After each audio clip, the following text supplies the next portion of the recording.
Los vélites romanos, la primera línea de combate de las legiones romanas manipulares. Hombres que sin apenas protecciones y armados ligeramente, entraban en contacto los primeros con el frente enemigo. Conoce sus armas, protecciones, su origen y su función, aquí y ahora.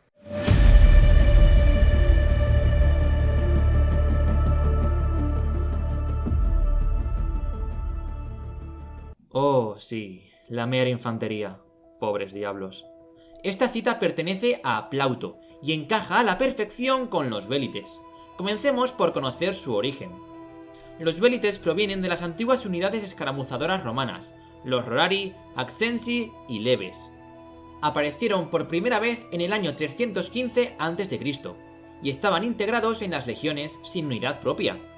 Esto lo podéis entender viendo el vídeo que se muestra en la parte superior de la pantalla, sobre la organización del ejército romano y su estructura. Finalmente desaparecieron con las reformas de Cayo Mario.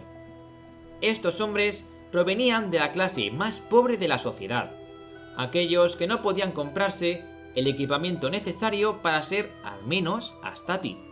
Sin embargo, Roma necesitaba que estos hombres también combatiesen, por lo que entraron en las legiones romanas teniendo que comprar un equipamiento muy barato que estuviese a su alcance.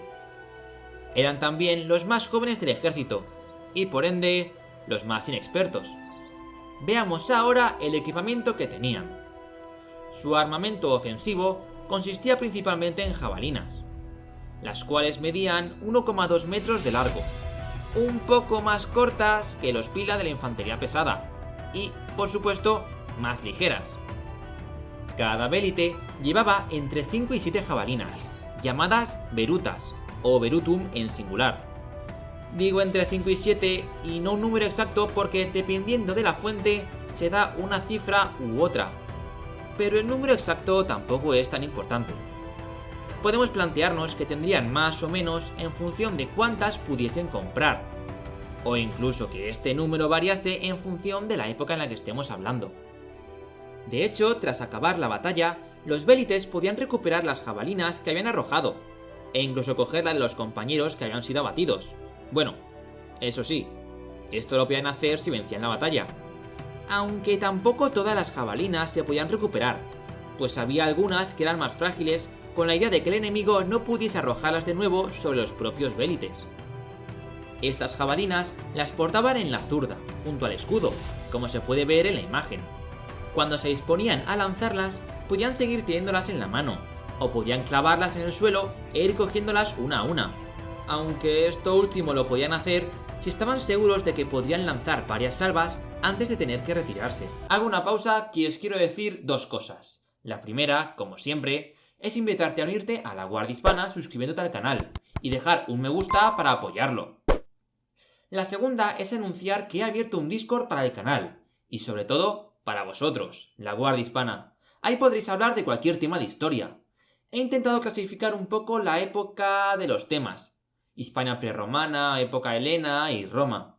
También hay un canal en el que podréis dejarme cualquier pregunta que queráis que os responda en un directo. Tenéis el enlace en la descripción del vídeo. Os dejo ahora para seguir descubriendo a esta unidad. Respecto al cuerpo a cuerpo, estaban armados con una espada corta, que no tenía por qué ser una gladius. Esta espada tampoco tenía por qué tener mucha calidad, pues aunque los vélites debían tener nociones para el combate cuerpo a cuerpo, debían evitarlo si no se les indicaba explícitamente lo contrario. Pero esto lo veremos más adelante cuando veamos su función.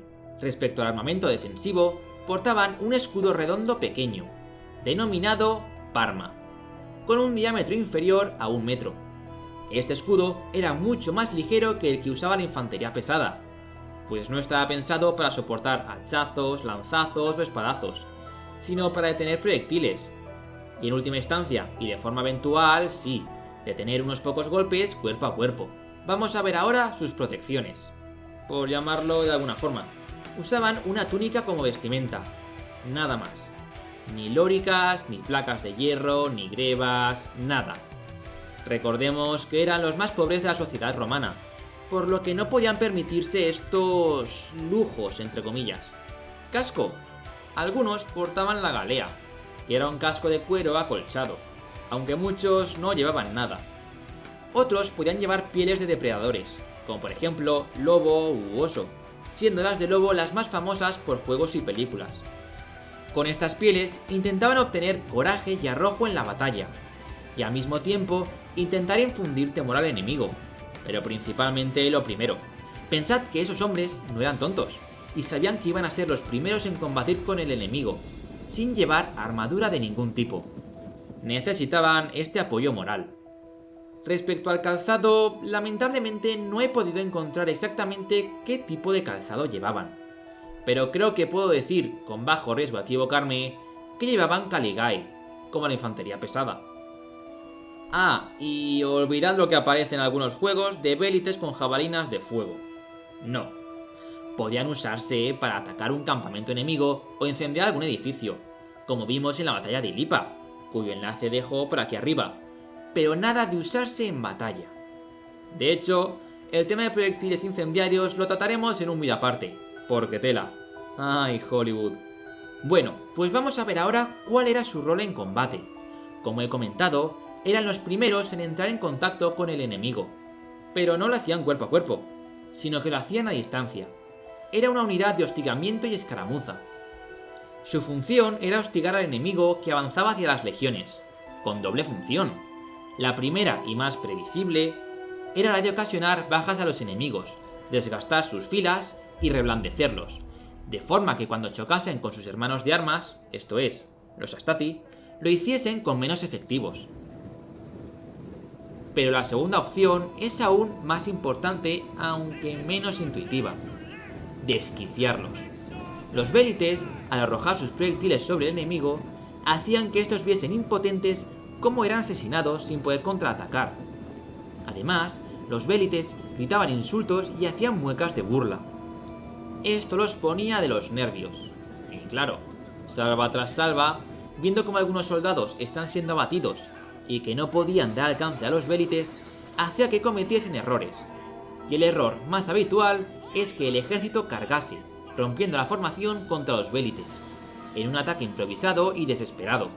Los vélites, cuando esto ocurría, recogían sus cosas y se iban corriendo a la retaguardia del ejército, a través de unos pasillos que les abrían los Astati.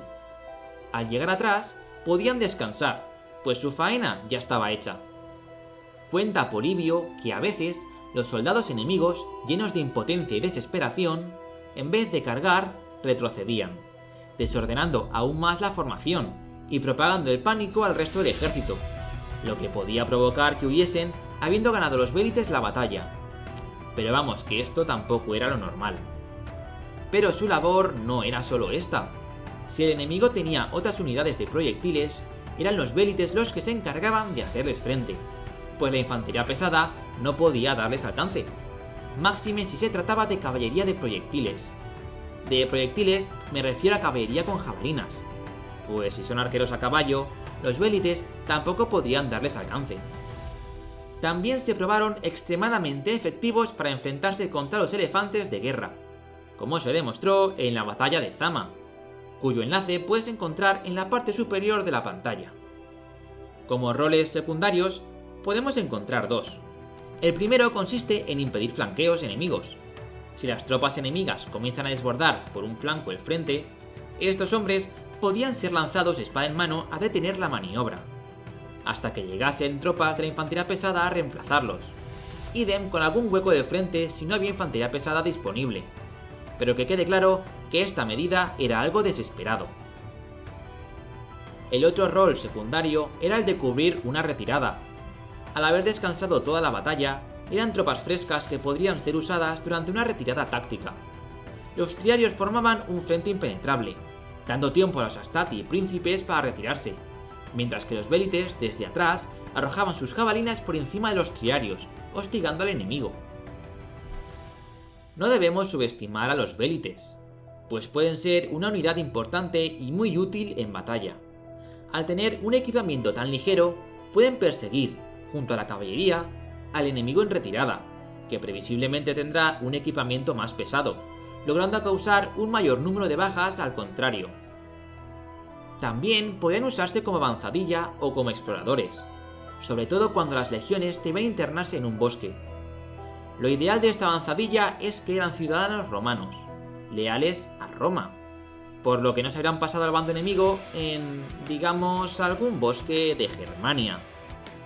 ¿Qué habría pasado si Varo hubiese tenido vélites? Me podéis dejar vuestra opinión en los comentarios.